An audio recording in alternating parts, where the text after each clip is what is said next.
First, I would like to thank John Zogby and Victor Yuan for their excellent field work on this survey of American and Chinese attitudes towards each other.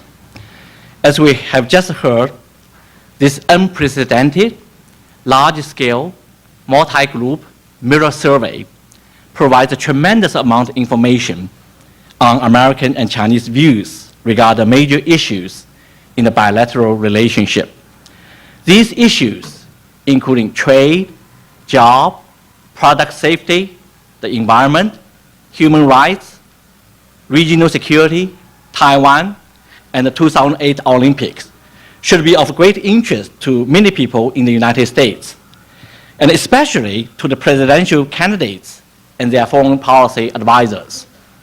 Now, the next speaker, who is my colleague on the Committee of 100, Dean Frank Wu, will highlight the American and Chinese views on these specific issues. In the next 10 minutes or so, I will address the central purpose of this survey, which seeks to answer the question, what are the prevailing perceptions of Americans and Chinese toward each other? Now, our survey reviews the dual nature of American and Chinese views towards each other, which can be characterized as a paradox of hope and fear. A majority of people in the United States have a favorable impression of China, and 72% of Americans believe that the trade between the United States and China benefits the Chinese economy and the consumers, and the other elite groups actually even have higher percentage. Yet, 75% of Americans who believe that China's emergence as a military power poses a serious threat or potential threat to the United States. And 65% of Americans believe that China poses a serious or potential economic threat to the United States.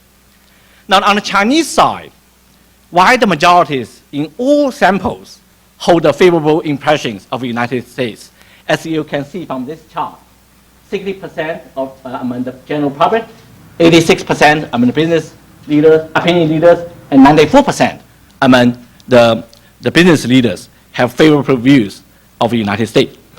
Also, 83% of Chinese believe that trade with the United States is beneficial to China's economy. Yet, nearly half of Chinese respondents feel that the United States is attempting to block China from becoming a great power or try to contain China. Now, how do we reconcile these seemingly contradictory views in both countries? Why do Americans and Chinese seem to simultaneously feel both hope and fear in their perceptions of each other? Now, I believe that 4 factors contribute to this paradox. The first factor is the attitudes found in our survey reflect the real complexities and the contradictions that exist in both China and the United States. A recent report on China published earlier this year by a Council on Foreign Relations task force observed that China itself is a paradox. China is both modern and traditional, dynamic and stagnant, homogeneous and diverse, strong and weak, rich and poor, communist and capitalist, innovative and imitative, bureaucratic and efficient, passive and aggressive, repressive and freewheeling. Not only does China embody massive paradoxes, so too does the United States. For instance, as my colleagues in foreign policy at Brookings observed, the United States has the most powerful military that the world has ever seen, and yet cannot achieve its objectives unilaterally in Afghanistan and Iraq. A second factor contributing to this paradox is that while recent events might drastically change public opinion on some policy issues, those events might not be strong enough to alter some more deeply rooted beliefs. Now, the percentage of Americans who worry about China's military threat, the 75% I earlier mentioned, has increased actually from 66% 2 years ago.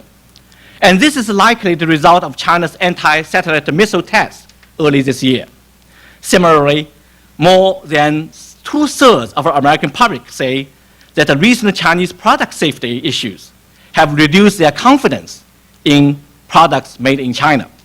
David Brooks, a New York Times correspondent or columnist who recently traveled with us with a delegation of Committee 100 to China, and joked that, like gasoline, toys should now be divided into two types, leaded and unleaded.